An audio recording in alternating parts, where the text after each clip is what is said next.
Hi, I am Engineer Vincent, and on this video we are going to draw the influence line of a multi-span beam and simulate the effect of moving load by using robot structure analysis. Let's get started.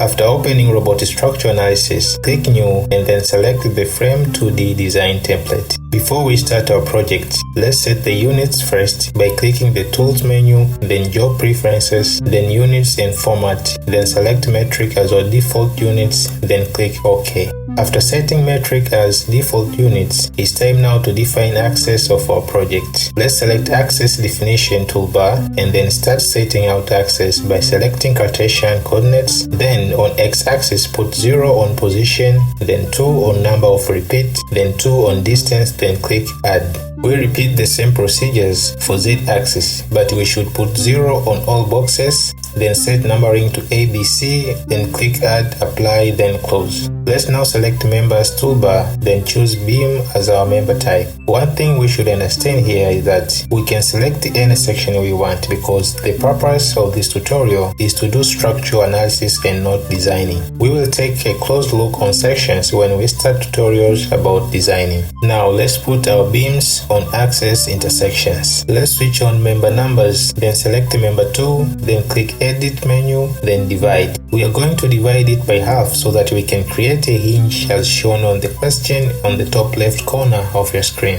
And now let's select the end-to-end parts on division, then put 2 on number of segments, then uncheck the generate nodes without member or edge division, then click execute, then close. As you can see now, member 2 has been divided into 2 members which are 3 and 4. On the next step, we are going to add supports on our beams by selecting Supports toolbar, then select the roller support which is fixed on Z direction but uplift on both X direction and rotation about Y axis. Then put it on nodes 2 and 3, but make sure node numbers is active. Let's repeat the same procedure by selecting pinned support and put it on node 1, then close. Before adding load to our beams, let's first introduce internal hinge by selecting beam number 3, then click Geometry menu, then select Releases and choose Fixed Pin, then put 3 on current selection, then click Apply, then close. You can now switch off node numbers, member numbers and axis in order to have a clear picture of our project. And now let's add the load by selecting Loads menu, then Special Loads, then Moving.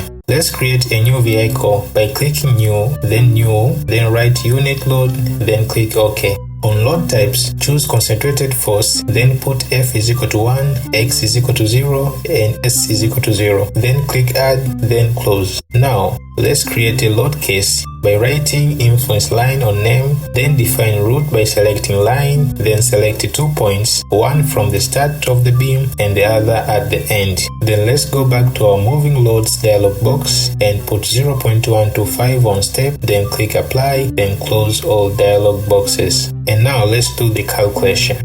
After that, let's switch on load parameters by right-click on the screen, then select Display, then select Loads, then put mark on load symbols, load values, forces generated automatically, and load distribution regions. Then click Apply, then OK. And now let's generate influence line by clicking the Results menu, then Advanced, then select Influence line.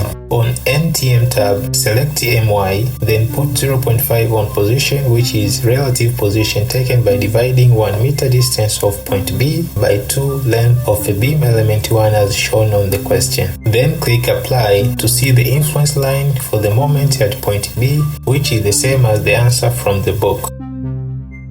Now let's simulate the impact of moving load for bending moment on this project by selecting Results menu, then Diagram for members, then on Parameters tab, select Labels, Differentiated, Field, then click Apply. Now let's click on NTM tab and select MY moment, then Normalize. After that, Reaction tab, then select FX, FZ, Description, then Normalize and close. Now let's select the component to create animation.